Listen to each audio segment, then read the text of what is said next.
Jai Hind everyone, welcome back to the Patriotic IS Gorakhpur. We will start our daily current affairs class analysis.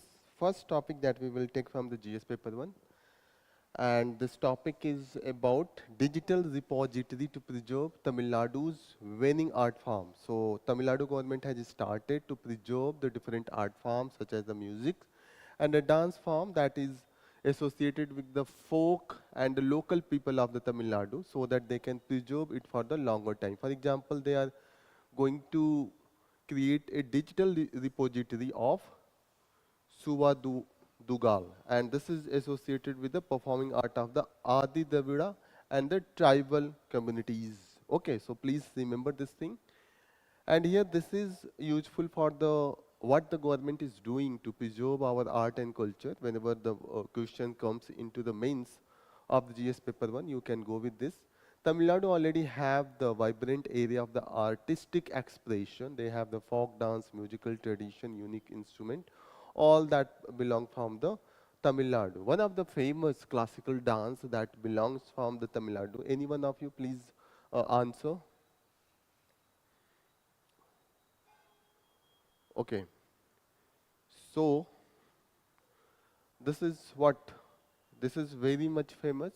This is the Bharatanatyam, and it was composed and originated from the Bharat Muni. So remember all this thing. Here it is given that the what are the local art form that they are about to preserve. You can see here Singareli Mela from the Dindigal. Okay, this is Dindigul. Singari Mela. Radha Kavadi from the Nagapattinam. So this is the coastal area. Kanyakuthu, this is from the Tirunelveli. Okay. Peria Melam, this is from the Thiruvannamalai. Okay, these are the local art form, and this is very much important for the those who are appearing for the state pieces of the Tamil Nadu. These type of the dance form they can ask. Okay. So what is the name of this government program? This you should remember. This is the Suvadungal project. So if the UPSC asks that Suvadungal project recently seen in the news and it belong from which state? So it will be the Tamil Nadu. So please remember Tamil Nadu, TN, Tamil Nadu. Next news that we are going to take is the new statue that has been installed at the Rajkot Fort. So where is this Rajkot Fort? This is into the Sindhudurg district and the state is the Maharashtra. You will see that this is at the coastal region. If you will see that this map, here it is the Kerala and here you will find the Karnataka that is start, and here it is the Goa, and after Goa it is the Maharashtra that is start. So this is at the border of, very close to the border of Goa. So this is at the Konkan region. This is the coastal fort. So one of the coastal fort of Shivaji, Chhatrapati Shivaji, was the Rajkot Fort. Here you will see this is the coastal, this is on the Konkan coast. One more thing you should remember about the Shivaji, Chhatrapati Shivaji, he ruled, he born on 1630 and he was contemporary to whom? Aurangzeb. So main fight he got the title of Chhatrapati in 1674 and he died in 1680. After this, his son Sambhaji ruled and then Sahu. Before Sahu, it was the Tarabai. So please remember all this thing. One more thing you should remember about the Chhatrapati Shivaji is that the revenue system during the Chhatrapati Shivaji was Chauth and Sardeshmukhi. Chauth was mainly to the those area that they extracted in lieu of that they will not attack that area. If any area, those region, if they don't want to be Maratha attack, they pay this chauth, and it was the 20% of the whatever they were paying to the Mughal or the those kingdom where they belong. So this is not from the Maratha territory. These are in the other territories, and many a time this is criticized that this Chauth was like the extraction and exploitative. And many a times Maratha rule was criticized that why Maratha failed. They failed because their revenue system was not stable. This was dependent on the plunder and the attack. Another one was the Sardesh Mukhi. So these were the additional 10% of the taxation of the bronze. Okay. Next news, that is the total fertility rate in India remains 2.0. So what is the total fertility rate? And Bihar record the highest count, Bengal the lowest. Many times we confuse that the lowest could not be from the Bengal, but the study is that it is the Bengal that has the lowest fertility rate. So if this is lowest fertility rate means population will decrease in the future. Highest fertility rate means the population is going to increase in future. Two, so this is lower than the replacement rate. What is the replacement rate and what is the fertility rate? Fertility rate is the rate at which the women, particularly in their reproductive age, they're going to give birth of the children, number of the children. So if it is less than 2.1 is known as the replacement rate. Means if the present generation, they are going to produce 2.1, if it is not the 2.1, if you will take in thousands. Okay. So 210. So it means that a pair of 200 going to produce 210. So this will be the replacement rate. Means this generation will be replaced by the next generation. 2.1, and if it is more than 2.1 fertility rate, then it will be more population will increase, and if it is less than 2.1 means population will decrease. So this rate you should remember. And now as per recent count it is 2.0, so it is good that we have control our population. You will see that the highest fertility rate, that is going to Bihar, it is 3. Means still they are going to increase their population in the future. And the lowest is going to West Bengal and it is 1.4. So in the future, there will be the drastic decrease in the population of the West Bengal. This is, you can get information from here. The share of the population from the age 0 to 14 years means young children age, that has increased or decreased. This was 41% in 1971. Now it is 24.8% in 2021 as per the latest data that we are getting. Economically active population, that is considered between the 15 years to the 59 years, and this has increased. This is 53% to 66.2% in 2021. So now we have the demographic dividends, means we have the more people who are into the economically active population. It means that for any country, if this economically active people is more, it means that they are going to contribute into the economy, and by that the economy of that country can be increased, and they can be productively and positively they can use their economic activities. But for this we need skilling. And in India, you will see that we are not that much upgraded our skilling and training institute, and this is reason that many a times our demographic dividend, instead of being our in positive or the advantageous for us, it becomes the disadvantageous, because those population who are in economically active age, they are not getting the job and they will involve in the illegal activities, such as that they can become thief, they can become extreme activities, they can join the some of the terrorist insurgents group, organized crime, all these things that they can join. Here you will see that the population share of the 60 plus age group and the 60 plus age group is also increasing.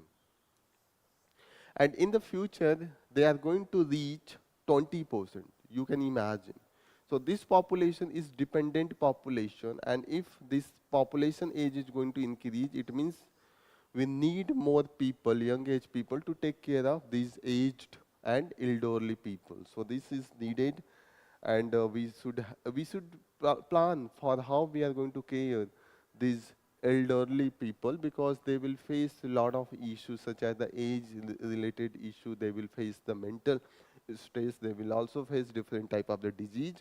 So the main aim is that how we should skill our young generation demographic dividend in a such a manner that they can positively impact. Okay, so this is the main thing you should remember. You will see that in 2024 interim budget, our Finance Minister Nirmala Sitharaman announced that there will be the high-powered committee to examine challenge from the population growth and demographic changes. But still, we do not have any such committee that has been constituted, and this is needed so that only we will have the better planning for the future. You will see that the means of the age of effective marriage has increased. It has gone to 22.5%, so this is good sign. It means that there is chances that we have the less child marriage, and now the women can take better decision about their marriage, their job choices, and also when they are going to for the family planning. So this is good sign. So you can write down this. Whenever you are going to write anything about the women issue, you should bring all these things. Replacement rate is the 2.1, 2.1. It means that the number of the population that is in the present generation, if they are producing this at this rate, the next generation will have the same population that is now. It means that if the India has population 1.5, 1.4 billion or 140 crore, so it means that if replacement rate is 2.1 of our female members of our society, so in the next generation the population will remain the same. No increase in population if the all state get the fertility rate at the replacement rate. You will see that how many states have achieved this fertility rate and the replacement rate.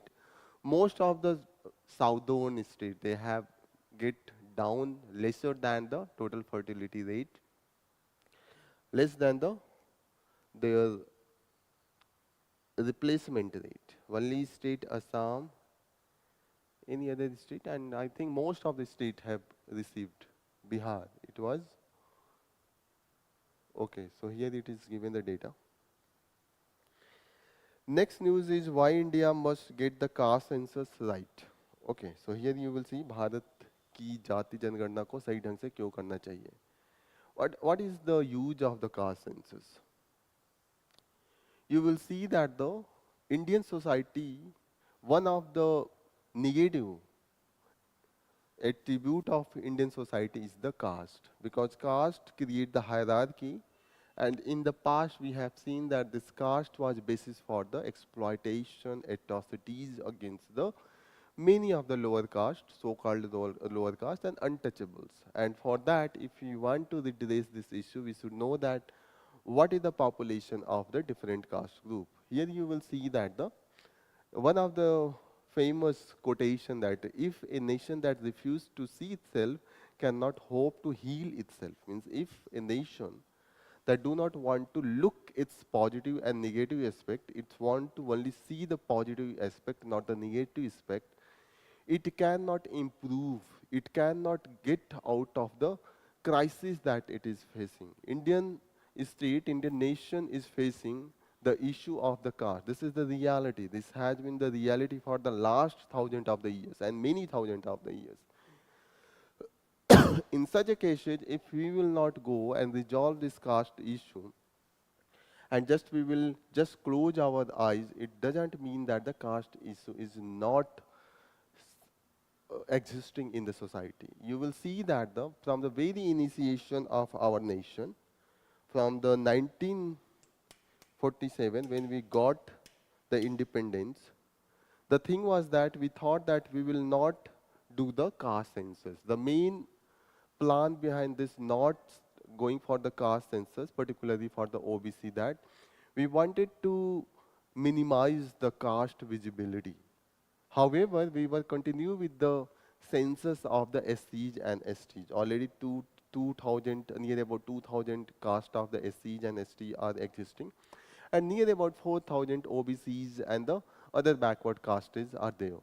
But the thing is that we thought that we do not wanted to intensify the caste consciousness. We wanted to reduce this caste thing in the mind of the people, and that's why we thought that if the caste census will be not there, the people will not think about the caste. However, the caste is very much active in our society. Whenever you go for the marriage, the caste comes. Whenever you go for any ceremony, the caste comes. Whenever you go for the different political parties and the political association, again the caste come. In the society, if you go in any villages, there are a lot of the caste groups existing there. They are very much conscious. Different rituals that exist, that is based on the caste. So if that is there, and just you are reducing the caste census and removing the caste from the caste census, it doesn't mean that you are going to address the issue of the caste. You will see that this is known as the caste blindness. We ignored enumerating the caste in our census. This is known as the caste blindness. And the constitution, you will see that the constitution mandates reservation. And in education, job and election, all where you will get the caste. Okay. If you will go through our constitution, Article 14, 15, 15 and 16, this talk about the affirmative actions by the government for the different caste, and even our constitution talk about the different classes, backward classes, but the Supreme Court has accepted that yes, this class will be defined by the caste itself, because the caste and class are very much associated with each other. They are not isolated from each other, they are associated with each other. So that's why we will see that the backwardness was counted on the caste basis. There was a famous comment and from the Dr. Bhimrao Ambedkar when he was writing an essay in 1955, just 1 year back to his death.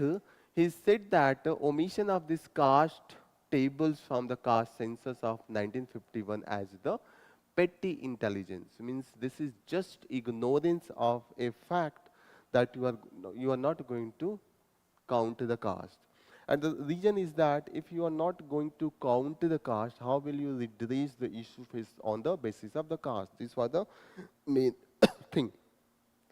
And what it results in? It's resulted in the last 50 to 60 years that there has been the capture of the most of the power and the benefit is, and this is going to the a small elite of the upper caste and dominant OBCs. What could be the dominant OBC? You will see that the many of the upper caste, they have been into the OBCs, but they are upper caste, such as the Brahmins, Kshatriya, and Banyas, and they are into, many of them are also into the dominant OBCs. In the dominant OBCs, even you will find the many of the land holding class, such as the Yadavs, Jats, Patihar, and also the Marathas. All they come under the dominant OBC classes. Okay. So here you will see that already we have the SC and ST census. However, the OBC census was not conducted after 1931. 1931 was the last census when the caste of the OBC was also calculated and counted. Here you will see that the SC and ST already they have the reservation in the Parliament and State Assembly. You should remember that this in Parliament and State Assembly, this is only for the SCs and ST reservation, not for the OBCs. However, the OBC get the reservation into the local bodies by the 73rd and 74th Constitutional Amendment Act. So please remember this.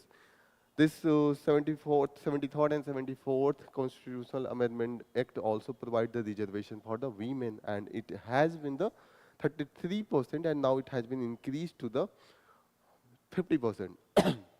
You will see that also the economically weaker sections, they are getting the reservation by the Constitutional Amendment Act that was in 2019, and it was 103rd Constitutional Amendment Act, and this recognized the economically weaker section of the society, and they are particularly coming from the upper caste. Okay, so here you will see that the caste demands, arbitrary caste demand, because in absence of the caste census, there are a lot of group they claim that they are backward.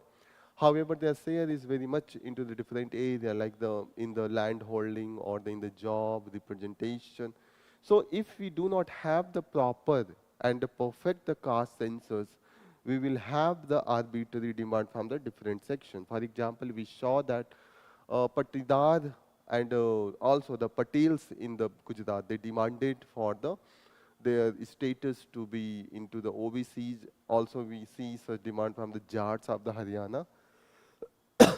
Here it is given that the Maratha, Patidas, and the Jats, all they have been demanding for the reservation for their caste. You will see that there has been the commission, Justice G. Rohini Commission, the latest commission that was formed for the OBC, recognition of the OBC, particularly the creamy layer of the OBC. There has been the three commissions for the OBCs, and the first was the Kaka Kelkar Commission that was at the very initiation of our constitution.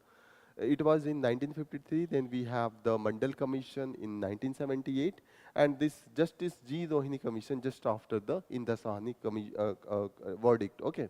So here you will see that this G. Rohini Commission has some of the very much shocking fact. For example, just 10 OBC caste, and they are accounting for the 25% of the reserve seats into the jobs and education. You can imagine, just 10, it is not the 10%.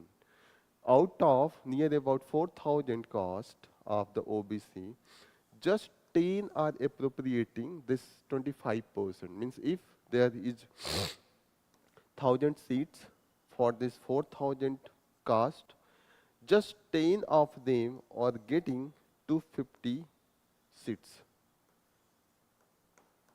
250 seats is going to 10, and remaining 390, 3,990, and the seats is 750.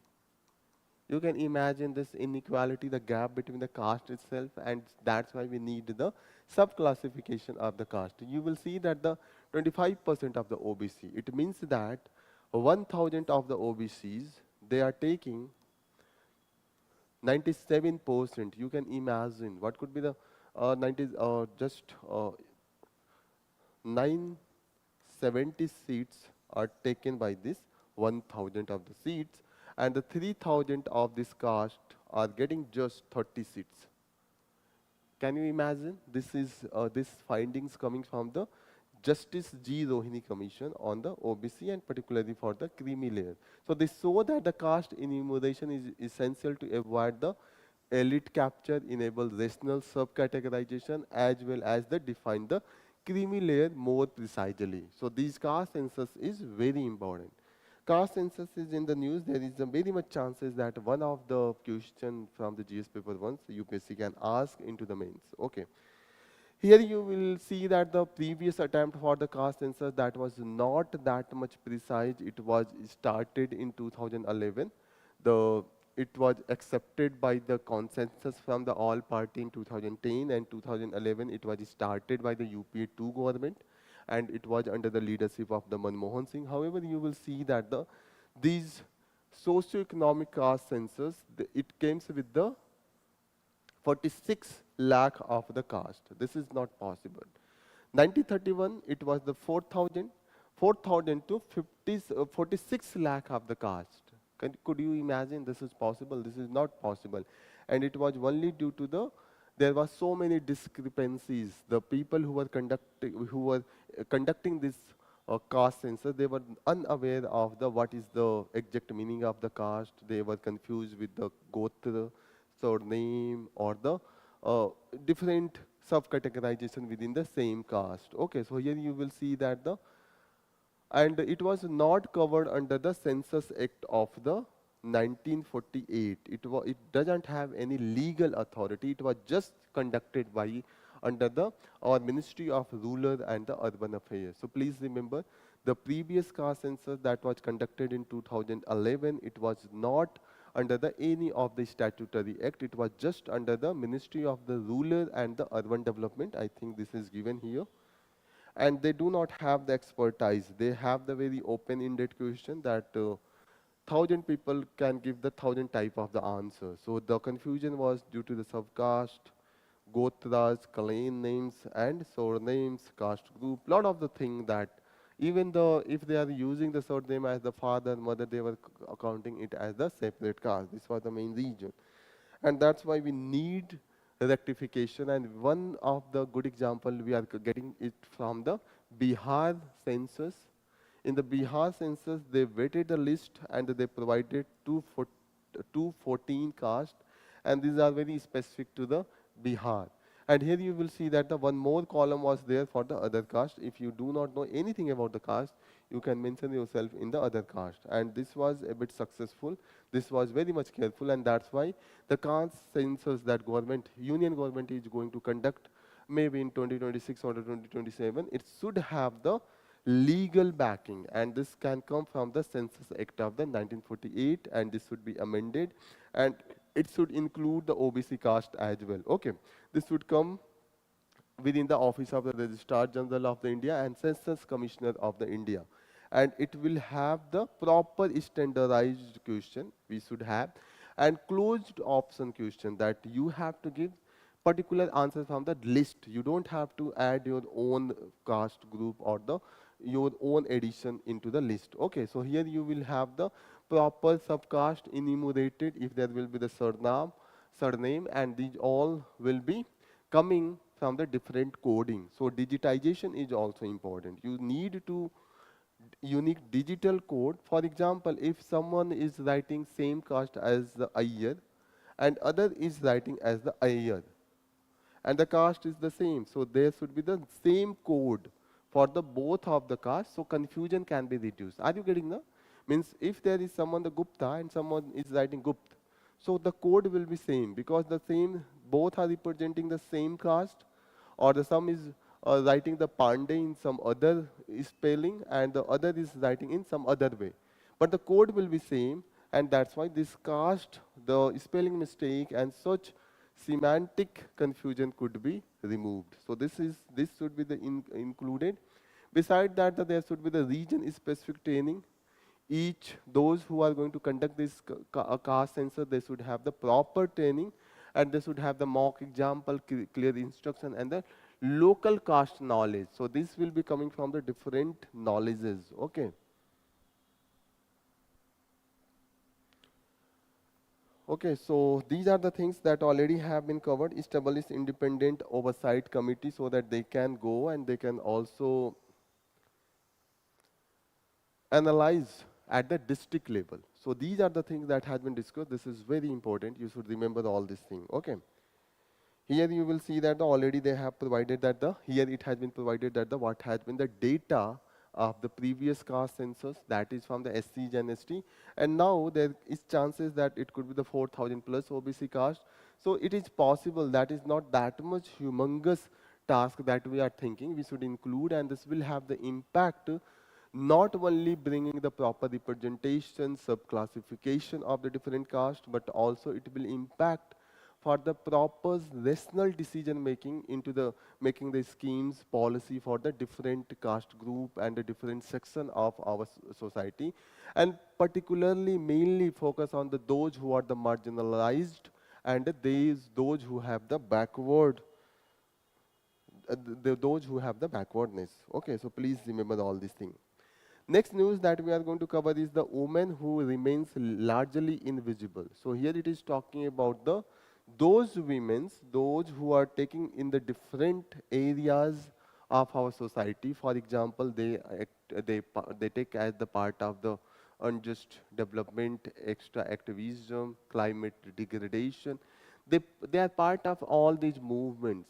However, you will see that they do not have the decision making power. They just have to work on the ground, and whenever there is the need for the decision making, the male counterparts are going to make the decision.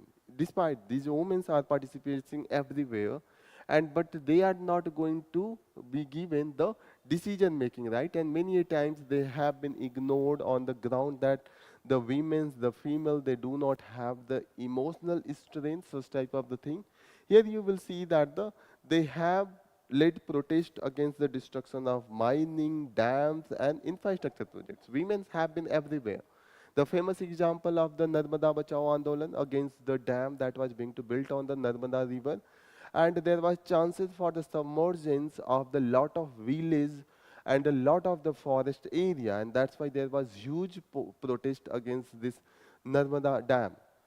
And this was mainly led by the Medha Patakar. She is a female, and again the many of the female participated in this. However, what the decision making, whenever the decision making never comes to the women. That is the main thing here. It has been discussed. Here you will see that the Tamil Nadu women from the fishing community, they have been the protesting against the Kundakulam nuclear power project. So please remember Kundakulam nuclear power project.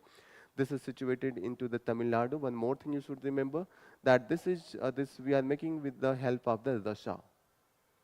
Many a times it is asked that where it is situated and the country that is supporting us. So it is the Russia that is supporting us.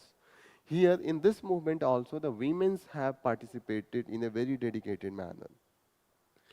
However, you will see that the women never get the free, prior, and informed consent for the decisions on the future of them or whatever is associated with them. Here you will see that in many cases community meeting and the decision on the land are dominated by the men, while the women who bear the disproportionate burden, mean impact of that decision is going to be borne by the women. For example, if there is any destruction of the village or the forest area, so if there is the pollution in the river or the revolt that is passing through that village area, if there will be the pollution, who will be mostly impacted? The women, those who go and fetch the water. Against this is main responsibility of the women to cook, also take the responsibility of the children. So if this is going to impact, who will be impacted mostly? It is the women. And who will take the decision? This is the men. Okay, again here women's perspective are also frequently devalued and dismissed. And why they are dismissed? They are considered as they are more biased toward the emotion. They are taking the emotionally, they are being more emotional, and that's why they are not taking the objective decision, and that's why they have been the ignored. Here you will see that the many of the cases where the women's has protested, Bangladesh, Fulbari, where women's registered against the open pit mining. Already we have discussed India's Narmada Bachao, all this thing has been given. However, we see that the women's is not given the decision making power. Besides that, there are also, they are talking about the many displaced women are not counted as the head of the household and are thus excluded from the compensation. This is the other impact on the women. Here you will see that even when the women are given the situation or the chances to take the decision, the environment is not conducive. For example, in the Gram Sabha, if there is the meeting, for example, we have provided women with the power to participate in the Gram Sabha, and this was provided by our 73rd Constitutional Amendment Act and the PESA Act. I think, yeah, it is given here that it is the Indian Forest Right Act and the PESA Act. This PESA means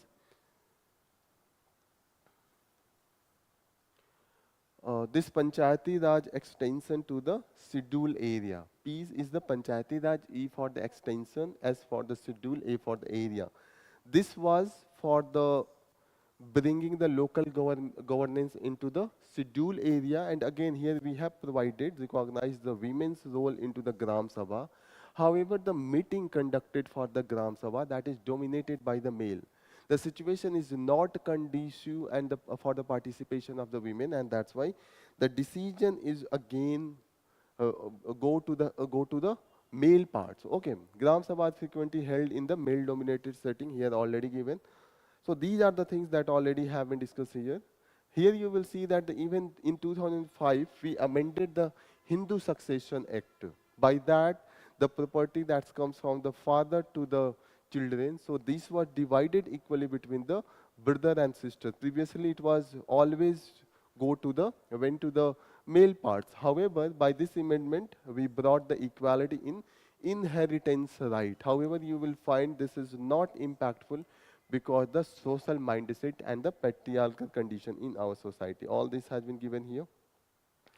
Women's walk for the water for the and the sick family. So whatever the burden that is going to impact the family, the most concern that is going to be from the female side. Here you will see that the all while being the excluded from the decision of the climate resilience, rehabilitation and mitigation. In all these, the women are not given the proper decision making, but the impact of all these will be disproportionate on the women. That has been discussed in this. So here we are talking about we are serious about the gender justice, climate change and inclusive development. That should be the main structural change in our society and the decision making that is needed, that is given here. What the way forward we can do? Whenever we have the any scheduled meeting for the any time, we should ensure that the accessibility of women should be there, ensure that the women only space should be there, so that the women can meet and they can take decision in proper manner, and also provide the translation and the legal aid to the women. Maybe there is the lay person, the female could be a lay person, she doesn't have the expertise. In that case, we should provide the translation of the script if it is in the English to the local language, and also the legal explanation so that they can take a proper decision. So these had been mentioned here. Here you will see that the women, they are often part of the groundwork, organizing, protesting, and the feeding and sustaining any of the movement. Even if you will take the example of the Indian freedom struggle, the women have very much active participation at each level, even the guardian level of the participation, revolutionary activities, whatever it was the first phase, second phase, or it was the Quit India movement. The women's have been participating in a very active manner, but in the constitution they were not provided with the proper redressal of their concerns. You will see that the now 106 recently we have passed the reservation for the women in the parliament and the state legislative assembly. It was the 73rd and 74th Amendment Act that provided the condition for the reservation for the women in the local body. So here you will see that they participate at every level, but they are not provided the proper benefit of these movement or the decision making. This is the main thing that has been discussed here. Now we will shift to the GS paper 2. GS paper 2, the first news that start with the conflict, the war that is going between the India and Pakistan. Already we have seen that lot of casualty. The Indian military, DGMO, this Director General of the Military Operation, has claimed that we have killed near about 35 to 40 Pakistani, and they have been very precise attack. This is not the civilians we have attacked on the terrorist camp. So this is the Indian side, and the Indian military is claiming. This is very different than what our news media is claiming. They were claiming that one missile is going and 500 death. So this is very different from the military side that is coming.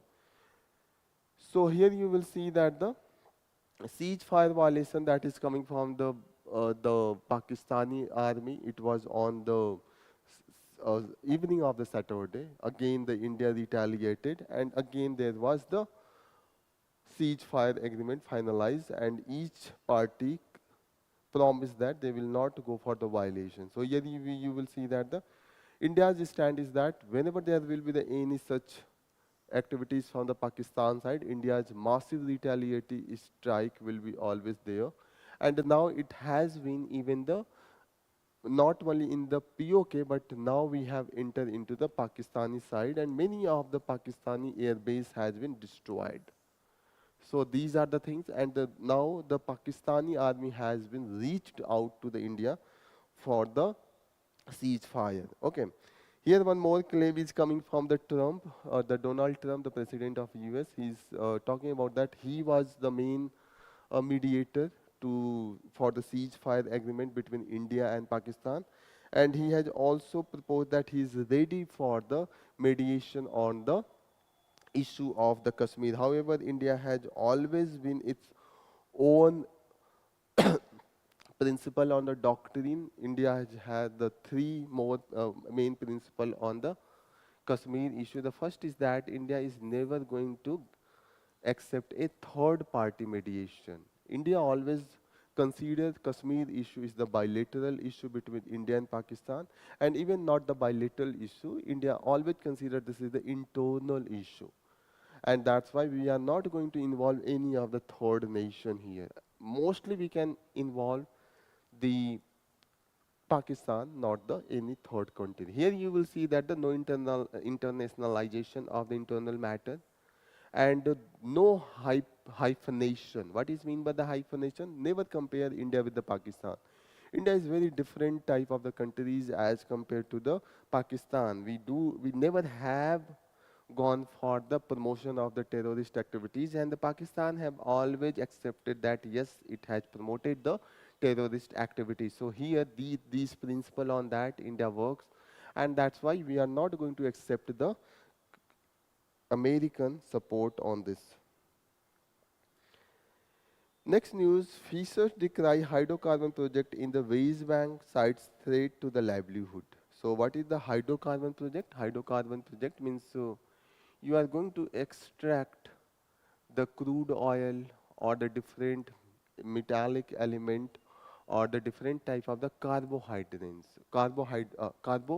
hydrocarbons such as the petroleum, liquid petroleum or the different type of the petroleum products. So here you will see that this West Bank, this is very close to the Kanyakumari, and this was the part of the agreement between the India and Sri Lanka when there was a dispute on the Kachathyu island that is now given to the Sri Lanka, and we got the West Bank from the Sri Lanka. So the right sovereign, the right on the West Bank was given to the India, and on the Kachathyu it was in the 1974 at the time of the Prime Minister Indira Gandhi. So here you will see that now we knew that there is a lot of hydrocarbons reserved into the West Bank area. Now we wanted to explore and mining, but there is the association of the many of the fishermen who believe that this West Bank area is also very much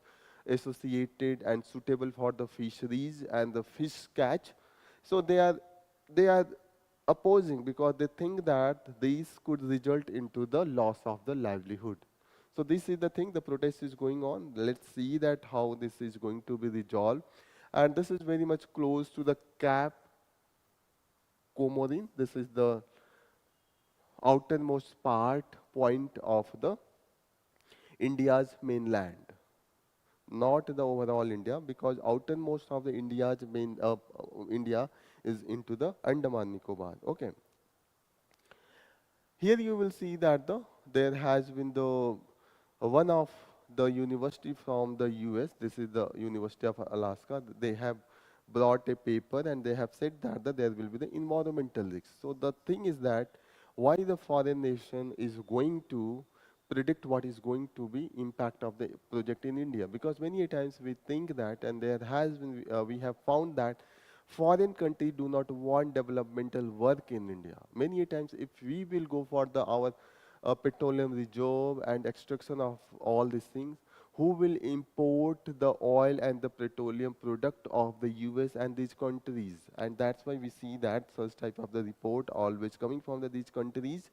And here you will see that it is stated that the drill and production operation could release the pollutants and air and water. So these are the common thing you also do. If the US do, that is also being done. Many times, yes, it is true that these mangrove and the different islands and all the forested area or all these are the working as the natural shield against the any of the events or the disasters such as the cyclone or the tsunami. However, we also have to balance with our developmental project. So these are the things where the development project always have the tussle with your environment. So these are the things that will keep going on. Next news is with respect to the High Court must be more sensitive to the fundamental right. This is associated with the recently we have seen that the Wikipedia has a line and one of the sentence that was criticizing the role of the news agency ANI. You must be watching ANI, first news that is coming from the ANI. The Wikipedia criticized that this ANI has the association with the government of the India and the political party that is in the power into the Union of India, BJP, and they claim that these political party and these news agency work in a collaboration. They spread the propaganda so that the propaganda of BJP can be spread. Such type of the thing was mentioned in the uh, at this Wikipedia, and that's why in the this ANI agency reached to the High Court of Delhi, and one of the judge of High Court asked to remove these lines. However, when they reached to the Supreme Court has said that yes, there should be the freedom of information and right to information to the people, and this should be considered as the fundamental rights. You cannot remove the such type of the news from the such type of the lines if it is criticizing someone. So here you will see that the right to know is also the basic right under Article 19 clause 1 subclause A and also under Article 21.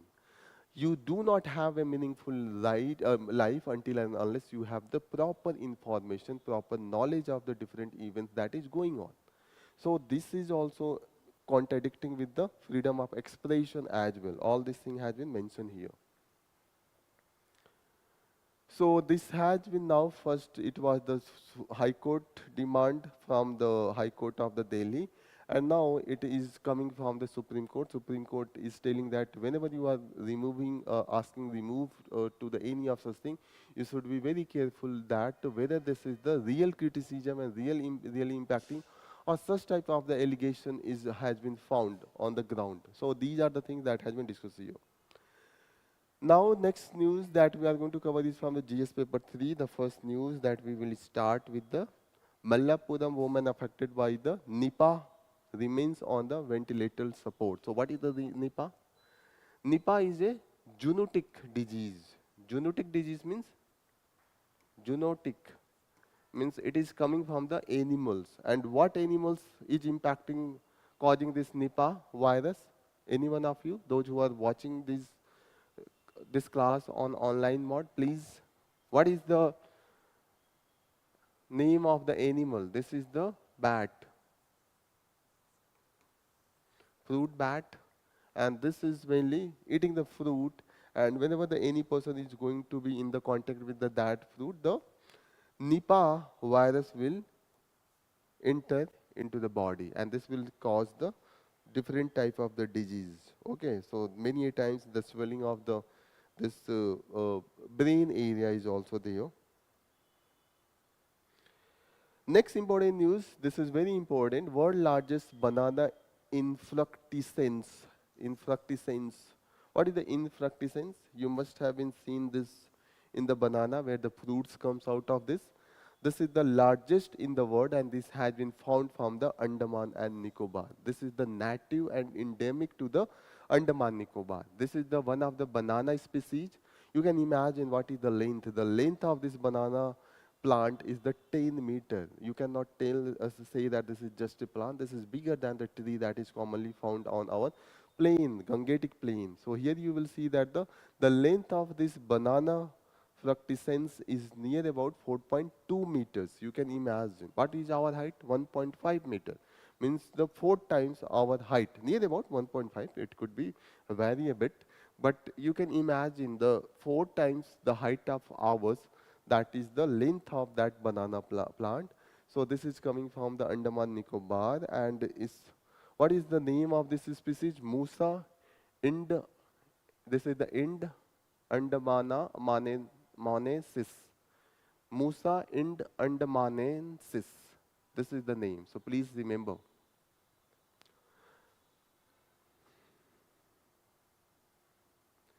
This is from the Campbell Bay of the Nicobar Group Island. The length is about to be 11 meter. Okay, so here you will see that the height of this tree is the 11 meter. Tree characteristic. You can imagine what is the length.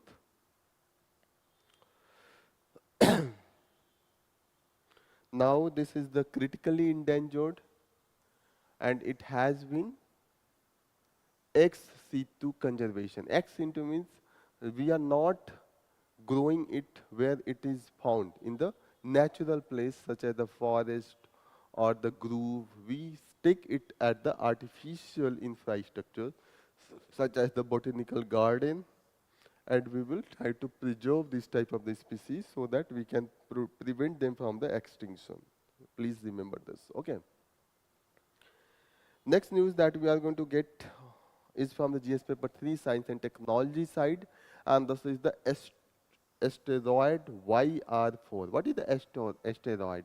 Asteroid is a big stone. Big, it is like the earth, like the body, but it is not at that much volume, is not that much as big as the earth. It is, means it is more than a normal stone, but it is bigger if you compare with the normal stone. The asteroid, they can have the length and width of the near about 140 meter or more.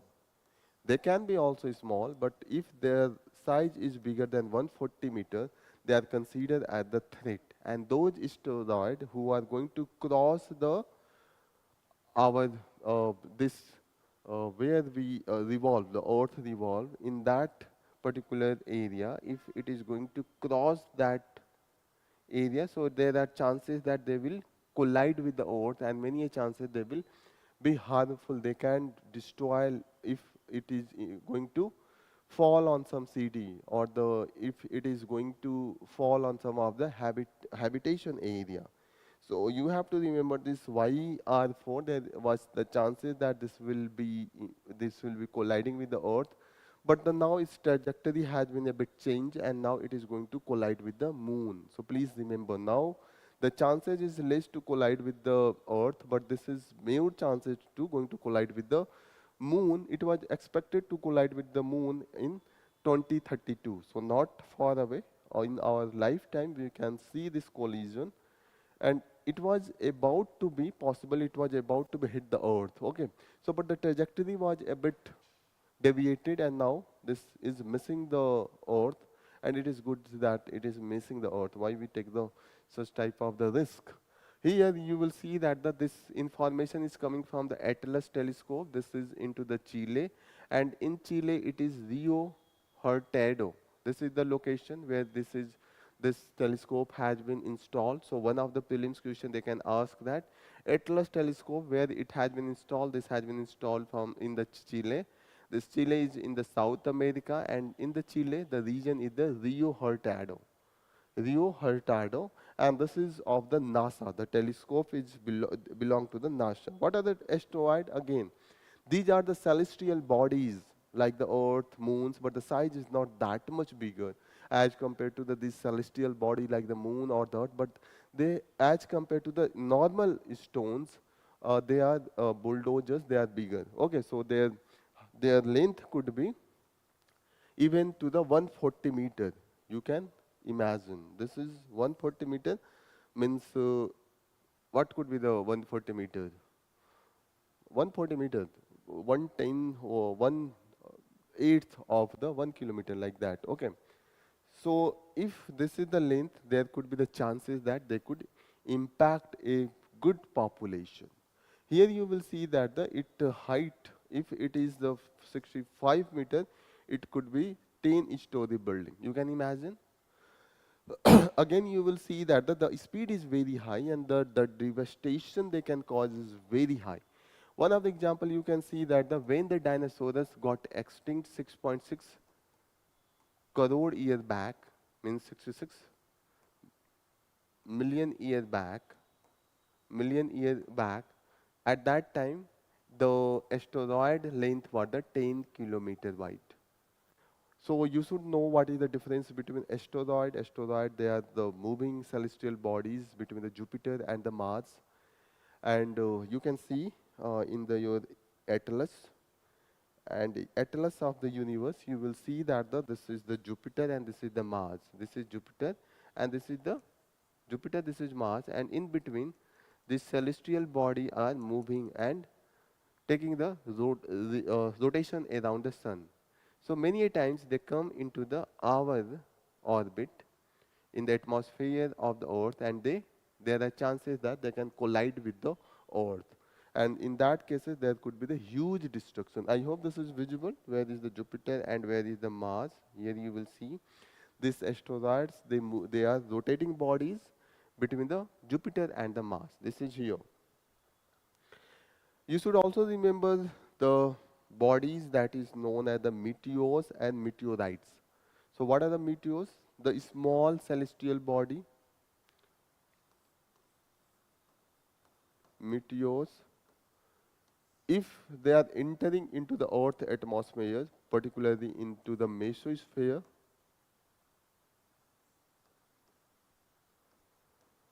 and now they are born due to the atmospheric resistance. So they born. However, many of them not able to reach the earth. But whoever, if the body is a bit larger, and after even by the burning, they have some residue and they are reaching to the earth. If they reach to the earth, then they are called as the meteoroids. Meteorites. So you should know what are the difference between the meteors. Meteors, when they are in the atmosphere, same body, it burns, and when the residue that is reaching to the earth, they are known as the meteorites. So asteroid, meteors, meteorite, you should know all these bodies, celestial bodies. They are the part of geography. Next important news that we are going to cover is